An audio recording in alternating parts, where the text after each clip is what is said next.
नमस्कार दर्शक बंधु 18 अक्टोबर शनिवार दिन करदियंतु एक मुठी धनियार एही महा उपाय। जीवनर समस्त कष्टरू आपणंकु तुरंत मुक्ति मिलिजिब। आपणंकु माता लक्ष्मी आशीर्वाद प्राप्ति हेब एवं आपणंक जीवन रे धनर वर्षा हेब एवं आपण बनिजिबे कोटिपति। आपणंकर समस्त मनस्कामना पूर्ण होइजिब। बंधु माने 18 अक्टोबर को धनतेरसर पावन पर्व पड़िबाकु जाउअछि एवं एही दिन आपण जदि 2 रु 4 मिनिट समय बाहर करी एक मुठी धनियार सेही प्राचीन कालर सेही महा उपाय को करि दियंती जेउ विषय रे तंत्रशास्त्र रे उल्लेख रहिअछि तो मानिकी चलंतु माता लक्ष्मींकर वरदान एवं आशीर्वाद आपणଙ୍କ उपरे प्राप्त हेब, जहाद्वारा आपणଙ୍କର जन्म जन्मांतर गरीबी समस्या कष्ट सबु दूर होइजिब। आज आमे जो धनियार उपाय आपणଙ୍କୁ कहबू यह चमत्कारी उपाय अटे जार शुभफल आपणଙ୍କୁ निश्चिंत प्राप्ति हेब। सेथिपाई भिडियोटी को शेष पर्यंत निश्चिंत देखंतु। ताहा पूर्वरु एही भिडियोटी को गोटिए लाइक करंतु एवं भक्तिर सहकारे कमेंट बॉक्स रे जय मां लक्ष्मी अवश्य लिखंतु। बंधु माने वेद पुराण रे सफा सफा लेखा होईछि कि धनतेरस दिन माता लक्ष्मी बहुत बेसी प्रसन्न मुद्रा रे रही थांती। एही दिन माता लक्ष्मी धरित्री रे निवास करि थांती एवं निजर भक्त मानंकु आशीर्वाद प्रदान करि थांती एवं एही दिन माता लक्ष्मींकर सबुठु प्रिय जिनिस धनियार महा उपाय कौनसी भी व्यक्ति जदि करि थाए तो माता लक्ष्मी सेही व्यक्ति को आशीर्वाद निश्चय देई थांती। एथिपाई आपण देखिथिबे धनतेरस दिन जेते भी भाई भौणी थांती सेमाने धनिया किणिकी घर को निश्चय आनी थांती एवं ताहार विधि विधान रे पूजा पाठ करिकी ताहाकु निजर धन रखुथिबा स्थान रे रखी दियंती। काहेकि ना धनियार सीधा संबंध माता लक्ष्मी सहित रही थाए। शास्त्र रे कुहा जाइछि धनिया रे माता लक्ष्मींकर दिव्य शक्ति रही थाए। तंत्र शास्त्र अनुसारे धनियार उपाय जदि आपण सठिक मुहूर्त रे एवं सठिक विधि विधान रे करिवे तो मानिकी चलंतु एही उपाय को करिबा फल रे माता लक्ष्मींकर कृपा आपणଙ୍କ उपरे प्राप्ति हेब, जहाद्वारा आपणଙ୍କ जीवन रे चमत्कारी परिवर्तन देखा मिली थाए। आपण जो कार्य को आरंभ करिवे सेही कार्य रे सफलता आपणଙ୍କୁ प्राप्ति हेब। आपणଙ୍କ जीवन रे धनर वर्षा हेब एवं माता लक्ष्मींकर असीम कृपा आपणଙ୍କୁ प्राप्ति हेब। तेबे चालंतु जानिबा धनतेरस दिन करा जाउथिबा धनियार किछि उपाय विषय रे। सबुठु प्रथम उपाय हेउछि बेकारिया खर्चरू मुक्ति पाइबा पाई धन संचय हेबार महा उपाय। जदि आपणଙ୍କର धन संचय होई पारु नाही कोनोसी ना कोनोसी बाटरे खर्च होई जाउछि आपणଙ୍କ उपरे करजर भार बढ़ी जाइछि आपण सर्वदा करज सुझी पारु नाहंती आपणଙ୍କ जीवन रे धन आसीबार समस्त मार्ग गुड़िक बंद हो जाइछि तो एही छोटिया उपाय जदि एही धनतेरस दिन सठिक भावरे करिदेबे तो मानिकी चलंतु आपणଙ୍କର समस्त समस्या दूर होइजिब। माता लक्ष्मींक आशीर्वादरू आपणଙ୍କ जीवन रे धनर अभाव केबे भी हेबो नाही। आपणଙ୍କୁ एही उपाय धनतेरस दिन राति 8टा परे करिबार अछि। राति 8टा परे आपण एक मुठी धनिया नेई जांतु। आपणଙ୍କ घरे जेउठी माता लक्ष्मींकर फोटोचित्र अछि सेठारे घियर दीप जलाई दियंतु। एहापरे एक लाल कपड़ा तले बिछेई दियंतु। सेही लाल कपड़ा उपरे एक मुठी धनिया रखी दियंतु। एक पुटुली बनेई नियंतु एवं एही पुटुली को हाथ रे धरिकी माता लक्ष्मींक सामने तांकर बीज मंत्रर जप को 11 थर करिबार अछि। बीज मंत्र हेउछि ओम महालक्ष्मी नमः। एही मंत्र को आपण 11 थर जप करंतु। एहापरे एही पुटुली को नेई आपण धन रखुथिबा स्थान रे ରଖିଦିଅନ୍ତୁ। ତାହା ଆଲମାରୀ ହେଉ କି ଟ୍ରେଜେରୀ ହେଉ, ଏହି ଜାଗାରେ ଦକ୍ଷିଣ ଦିଗରେ ରଖିଦିଅନ୍ତୁ। ଏତିକି ଉପାୟ ଯଦି ଏହି ପ୍ରକାରରେ କରିଦେବେ, ତେବେ ମାନିକି ଚାଲନ୍ତୁ, ଏହି ଧଣିଆ ଆପଣଙ୍କ ଜୀବନରେ ସମସ୍ତ ସମସ୍ୟାକୁ ଦୂର କରିଦେବ। ତାହା ଧନଜନିତ ସମସ୍ୟା ହେଉ, କରଜଜନିତ ସମସ୍ୟା ହେଉ, ଏହି ଉପାୟକୁ କରିବା ଫଳରେ ଆପଣଙ୍କ ଘରେ ଧନ ବଢ଼ିବା ଆରମ୍ଭ ହୋଇଯିବ ଏବଂ ଆପଣଙ୍କୁ କେବେ ବି ଆର୍ଥିକ ସମସ୍ୟାର ସାମ୍ନା କରିବାକୁ ପଡ଼ିବ ନାହିଁ। କାରଣ ଧଣିଆ ପଇସାକୁ ଚୁମ୍ବକ ପରି ଟାଣିଥାଏ।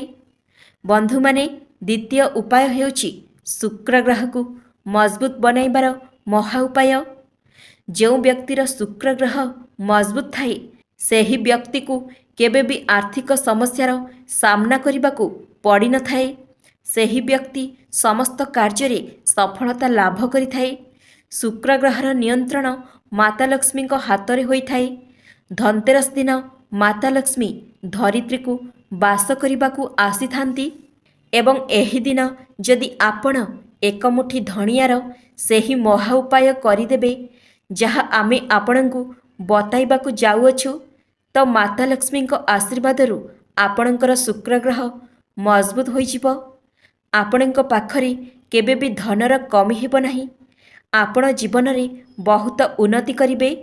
ଏହି ଉପାୟ ଆପଣଙ୍କୁ ଧନତେରସ ଦିନ କରିବାର ଅଛି। ଏହି ଧନତେରସ ଦିନ ସ୍ନାନ ଆଦି କାର୍ଯ୍ୟ ସାରି ନିଅନ୍ତୁ। ଏକ ଲାଲ କପଡ଼ାରେ ଏକ ମୁଠି ଧଣିଆ ରଖିଦିଅନ୍ତୁ। ଗୋଟିଏ ଘିଅର ଦୀପ ନିଅନ୍ତୁ। ଘର ପାଖରେ ଥିବା ମାତା ଲକ୍ଷ୍ମୀଙ୍କ ମନ୍ଦିରକୁ ଯାଆନ୍ତୁ। ଏହାପରେ ମାତା ଲକ୍ଷ୍ମୀଙ୍କ ସାମ୍ନାରେ ଗୋଟିଏ ଘିଅର ଦୀପ ଜଳାଇ ଦିଅନ୍ତୁ ଏବଂ ଆପଣ ଯେଉଁ ଏକ ମୁଠି ଧଣିଆକୁ ଲାଲ କପଡ଼ାରେ ବାନ୍ଧିକି ଆଣିଥିବେ, ତାହାକୁ ଆପଣ ମାତା ଲକ୍ଷ୍ମୀଙ୍କ ଡାହାଣ ଚରଣରେ ଛୁଆଁଇକି ଘରକୁ ନେଇ ଆସନ୍ତୁ ଏବଂ ଏହାକୁ ଆପଣଙ୍କ ଧନ ରଖୁଥିବା ସ୍ଥାନରେ ରଖିଦିଅନ୍ତୁ କିମ୍ବା ଆପଣଙ୍କର ଠାକୁର ଘରେ ରଖିଦିଅନ୍ତୁ। ଯଦି ଆପଣ ଏହି ଉପାୟକୁ ଧନତେରସ ଦିନ କରିଦେବେ, ତ ଏହି ଧଣିଆ ଅଭିମନ୍ତ୍ରିତ ହୋଇଯାଇଥାଏ। ଏହି ଧଣିଆ ସିଦ୍ଧ ହୋଇଯାଇଥାଏ। ଏହି ଧଣିଆରେ ମାତା ଲକ୍ଷ୍ମୀଙ୍କର ଦିବ୍ୟ ଶକ୍ତି ବାସ ହୋଇଥାଏ ଏବଂ ଏହି ଉପାୟକୁ କରିବା ପରେ ଆପଣଙ୍କର ଶୁକ୍ର ଗ୍ରହ ମଜବୁତ ବନିଯିବ, ଯାହାଦ୍ୱାରା ଆପଣଙ୍କ ଜୀବନରେ ଧନ ବଢ଼ିବା ଆରମ୍ଭ ହୋଇଯିବ। ଆପଣ ଯେଉଁ ବି କାର୍ଯ୍ୟ କରିବେ, ସେଥିରେ ଆପଣଙ୍କୁ ସଫଳତା ପ୍ରାପ୍ତି ହେବ। ଧନ ଆସିବାର ସମସ୍ତ ମାର୍ଗ ଖୋଲିଯିବ। ଆପଣ ଏହି ଉପାୟକୁ ନିଶ୍ଚିତ କରନ୍ତୁ। ବନ୍ଧୁମାନେ, ତୃତୀୟ ଉପାୟ ହେଉଛି ଧନ ପ୍ରାପ୍ତିର ମହା ଉପାୟ। ଯଦି ଆପଣ ଚାହୁଁଛନ୍ତି କି ଆପଣଙ୍କ ଜୀବନରେ ଧନର ବର୍ଷା ହେଉ, ଆପଣଙ୍କ ଜୀବନରେ ଧନର କମି ନ ହେଉ, ତ ଆପଣ ଏହି ଛୋଟିଆ ଉପାୟ ଅବଶ୍ୟ କରିଦିଅନ୍ତୁ। ଧନତେରସ ଦିନ ଏହି ଉପାୟ ଆପଣଙ୍କ ଭାଗ୍ୟକୁ ବଦଳାଇ ଦେବ। ଏହି ଉପାୟକୁ କରିବା ପରେ ସାକ୍ଷାତ ମାତା ଲକ୍ଷ୍ମୀଙ୍କର ଆଶୀର୍ବାଦ ଆପଣଙ୍କୁ ପ୍ରାପ୍ତି ହେବ। ଧନତେରସ ଦିନ ଆପଣ ରାତିରେ ସ୍ନାନ କରି ନିଅନ୍ତୁ। ଆପଣଙ୍କ ଘର ଭିତରେ ଥିବା ମା ଲକ୍ଷ୍ମୀଙ୍କ ଫଟୋଚିତ୍ର ଆଗରେ ଆପଣ ବସିଯାଆନ୍ତୁ। ଏହାପରେ ଗୋଟିଏ ଲାଲ କପଡ଼ା ଆପଣ ବିଛେଇ ଦିଅନ୍ତୁ। ଏଥିରେ ଆପଣ 3ଟି ଲବଙ୍ଗ, 1 ଟଙ୍କିଆ କଏନ୍, ଏକ ମୁଠି ଧଣିଆ ରଖିଦିଅନ୍ତୁ ଏବଂ ଏହି କପଡ଼ାକୁ ବାନ୍ଧି ଏକ ପୁଟୁଳି ବନେଇ ନିଅନ୍ତୁ। ଏହି ପୁଟୁଳିକୁ ହାତରେ ଧରି ମାତା ଲକ୍ଷ୍ମୀଙ୍କର ବୀଜମନ୍ତ୍ରର ଜପ 11 ଥର କରିବାର ଅଛି।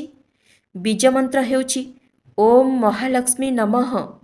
ଏବେ ଏହି ପୁଟୁଳିକୁ ନେଇ ଆପଣ ନିଜର ଆଲମାରୀ କିମ୍ବା ଟ୍ରେଜେରୀରେ ରଖିଦିଅନ୍ତୁ କିମ୍ବା ବ୍ୟାପାର ସ୍ଥାନରେ ରଖିଦିଅନ୍ତୁ। ଏହି ଉପାୟକୁ କରିବା ପରେ ଦେଖିବେ ଆପଣଙ୍କ ଜୀବନରେ ଧନ ବଢ଼ିବା ଆରମ୍ଭ ହୋଇଯିବ। ବ୍ୟାପାରରେ ଉନ୍ନତି ହେବ। ଆପଣ ଯେଉଁ ବି କାର୍ଯ୍ୟ କରିବେ, ସେଥିରେ ଆପଣଙ୍କୁ ସଫଳତା ଅବଶ୍ୟ ପ୍ରାପ୍ତି ହେବ। ଆପଣଙ୍କୁ ମାତା ଲକ୍ଷ୍ମୀଙ୍କର ଆଶୀର୍ବାଦ ପ୍ରାପ୍ତି ହେବ, ଯାହାଦ୍ୱାରା ଆପଣଙ୍କ ଜୀବନରେ ଧନର ଅଭାବ କେବେ ହେବ ନାହିଁ। ବନ୍ଧୁମାନେ, ଆପଣ ଯଦି ଏହି ଧନତେରସ ଦିନ ସୁନା କିମ୍ବା ଚାନ୍ଦି କିଣିବାକୁ ସକ୍ଷମ ନୁହନ୍ତି, ତେବେ ଏହିସବୁ ଶସ୍ତା ଜିନିଷ ଘରକୁ ନିଶ୍ଚୟ କିଣିକି ଆଣନ୍ତୁ। ସବୁଠୁ ପ୍ରଥମ ବସ୍ତୁ ଅଟେ ଝାଡ଼ୁ। ଧନତେରସ ଦିନ ନୂଆ ଝାଡ଼ୁ କିଣିକି ଆଣିବା ବହୁତ ଶୁଭ ହୋଇଥାଏ। ଝାଡ଼ୁକୁ ମାତା ଲକ୍ଷ୍ମୀଙ୍କର ପ୍ରତୀକ ମାନାଯାଇଥାଏ ଏବଂ ଏମିତି ମାନାଯାଏ କି ନୂଆ ଝାଡ଼ୁକୁ ଧନତେରସ ଦିନ ପୂଜା କରିକି ତାହାର ପ୍ରୟୋଗ କରିବା ଦ୍ୱାରା ଘରର ସମସ୍ତ ନକାରାତ୍ମକ ଉର୍ଜା ଦୂର ହୋଇଯାଇଥାଏ ଏବଂ ଘରେ ସୁଖ ସମୃଦ୍ଧିର ବାସ ହୋଇଥାଏ। ଯଦି ସମ୍ଭବ ହୁଏ ତ ଗୋଟେ ଝାଡ଼ୁର ଗୁପ୍ତ ଦାନ କରିବା ଦରକାର। ଏହାକୁ ଆପଣ ମନ୍ଦିର ଆଗରେ ରଖିପାରିବେ। ଦ୍ୱିତୀୟ ବସ୍ତୁ ଅଟେ ଧଣିଆ। ଧନତେରସ ଦିନ ଆପଣ କିଛି କିଣନ୍ତୁ କି ନ କିଣନ୍ତୁ, କିନ୍ତୁ ଧଣିଆ ଅବଶ୍ୟ କିଣିକି ଆଣନ୍ତୁ ଏବଂ ଭିଡ଼ିଓରେ କୁହାଯାଇଥିବା ଧଣିଆର ଉପାୟ ବିଷୟରେ ଆପଣ ନିଶ୍ଚୟ କରନ୍ତୁ। ବନ୍ଧୁମାନେ, ଧନତେରସ ଦିନ ଲୁଣ ନିଶ୍ଚୟ କିଣିକି ଆଣନ୍ତୁ। ଧନତେରସ ଠାରୁ ନେଇକରି ଦୀପାବଳି ପର୍ଯ୍ୟନ୍ତ ପାଣିରେ ଲୁଣ ମିଶାଇ ଘରର ପୋଛା ଅବଶ୍ୟ ଲଗାନ୍ତୁ। ଏମିତି କରିବା ଦ୍ୱାରା ଦରିଦ୍ରତା ଦୂର ହୋଇଥାଏ ଏବଂ ଘରୁ ନକାରାତ୍ମକ ଉର୍ଜା ବି ଦୂର ହୋଇଯାଇଥାଏ। କାରଣ ଲୁଣର ସମ୍ବନ୍ଧ ମାତା ଲକ୍ଷ୍ମୀଙ୍କ ସହିତ ରହିଥାଏ। ଏହି ଦିନ ଲୁଣ ଘରକୁ ଆଣିବା ଦ୍ୱାରା ଘରେ ଧନ ବଢ଼ିଥାଏ ଏବଂ ଆପଣଙ୍କୁ ମାତା ଲକ୍ଷ୍ମୀଙ୍କର ଆଶୀର୍ବାଦ ପ୍ରାପ୍ତ ହୋଇଥାଏ। ଚତୁର୍ଥ ବସ୍ତୁ ଅଟେ ଗୋମତୀ ଚକ୍ର। ଆପଣ ଏହି ଧନତେରସ ଦିନ ଗୋମତୀ ଚକ୍ର ନିଶ୍ଚୟ ଘରକୁ ଆଣନ୍ତୁ। ଯେଉଁ ଘରେ ଗୋମତୀ ଚକ୍ର ଥାଏ ସେହି ଘରେ ସୁଖ ସୌଭାଗ୍ୟ ଏବଂ ସମୃଦ୍ଧିର ବୃଦ୍ଧି ହୋଇଥାଏ। ଗୋମତୀ ଚକ୍ର ଘରେ ଆଣି ରଖିଲେ ବାସ୍ତୁଦୋଷ ବି ଦୂର ହୋଇଯାଇଥାଏ ଏବଂ ଘର ପରିବାରରେ କୌଣସି ବି ସଦସ୍ୟଙ୍କ ଭିତରେ ଆତ୍ମବିଶ୍ୱାସର କମି ଥିଲେ ତ ଧନତେରସ ଦିନ ଗୋମତୀ ଚକ୍ର ଆଣି ତାଙ୍କ ହାତରୁ ପୂଜା କରି ଏହାକୁ ଆପଣ ଠାକୁର ଘରେ କିମ୍ବା ଧନ ରଖୁଥିବା ସ୍ଥାନରେ ରଖିଦିଅନ୍ତୁ। ପଞ୍ଚମ ବସ୍ତୁ ଅଟେ କଉଡ଼ି। ଆପଣ ଧନତେରସ ଦିନ କଉଡ଼ି ନିଶ୍ଚୟ ଘରକୁ ଆଣନ୍ତୁ। କୁହାଯାଏ ଯେଉଁଠାରେ କଉଡ଼ି ଥାଏ ସେହି ଘରେ ମା ଲକ୍ଷ୍ମୀ ସର୍ବଦା ବାସ କରିଥାନ୍ତି। କଉଡ଼ି ମାତା ଲକ୍ଷ୍ମୀଙ୍କୁ ଆକର୍ଷିତ କରିଥାଏ। ଏଥିପାଇଁ ଆପଣ ଧନତେରସ ଦିନ 5ଟି, 7ଟି କିମ୍ବା 11ଟି କିମ୍ବା 13ଟି କଉଡ଼ି ଆଣିକରି ଧନତେରସ ଦିନ ସନ୍ଧ୍ୟାକୁ କିମ୍ବା ଦୀପାବଳିର ରାତ୍ରିରେ ଏହାକୁ ପୂଜା କରିକି ଲାଲ କପଡ଼ାରେ ବାନ୍ଧିକି ଆପଣ ଧନ ରଖୁଥିବା ସ୍ଥାନରେ ରଖିଦେବାର ଅଛି। ଷଷ୍ଠ ବସ୍ତୁ ଅଟେ ଶ୍ରୀଯନ୍ତ୍ର। ଧନତେରସ ଦିନ ଶ୍ରୀଯନ୍ତ୍ର ନିଶ୍ଚୟ କିଣିକି ଘରକୁ ଆଣନ୍ତୁ। ନିୟମିତ ଭାବରେ ଶ୍ରୀଯନ୍ତ୍ରର ପୂଜା ଯେଉଁ ଘରେ ହୋଇଥାଏ ସେଠାରେ କେବେ ବି ଧନର ଅଭାବ ହୋଇନଥାଏ। ସପ୍ତମ ବସ୍ତୁ ଅଟେ ସାତମୁଖୀ ରୁଦ୍ରାକ୍ଷର। ଯଦି ଆପଣ ଧନତେରସ ଦିନ ସାତମୁଖୀ ରୁଦ୍ରାକ୍ଷରକୁ ଘରକୁ ଆଣି ପୂଜା କରନ୍ତି କିମ୍ବା ଭଗବାନ ଶିବଙ୍କ ପୂଜାରେ ଆପଣ ଏହି ରୁଦ୍ରାକ୍ଷ ପୂଜା କରିଥାନ୍ତି, ଏହାଦ୍ୱାରା ଆପଣଙ୍କ ଘରେ କୌଣସି ବି ସମସ୍ୟା ହୋଇନଥାଏ। କୌଣସି ପ୍ରକାରର ଅକାଳ ମୃତ୍ୟୁର ଭୟ ରହିନଥାଏ। ଅଷ୍ଟମ ବସ୍ତୁ ହେଉଛି ମାଟିର ଦୀପ। ଧନତେରସ ଦିନ ମାଟିର ଦୀପ ଅବଶ୍ୟ କିଣିକି ଘରକୁ ଆଣନ୍ତୁ। ମାଟିର ଦୀପ ଆପଣ ନିଜର ସାମର୍ଥ୍ୟ ଅନୁସାରେ କିଣିକି ଆଣିପାରିବେ। ଯଦି ସମ୍ଭବ ତ କୌଣସି ଗରିବ ଲୋକଙ୍କୁ ମାଟିର ଦୀପ ଦାନ କରିପାରିବେ।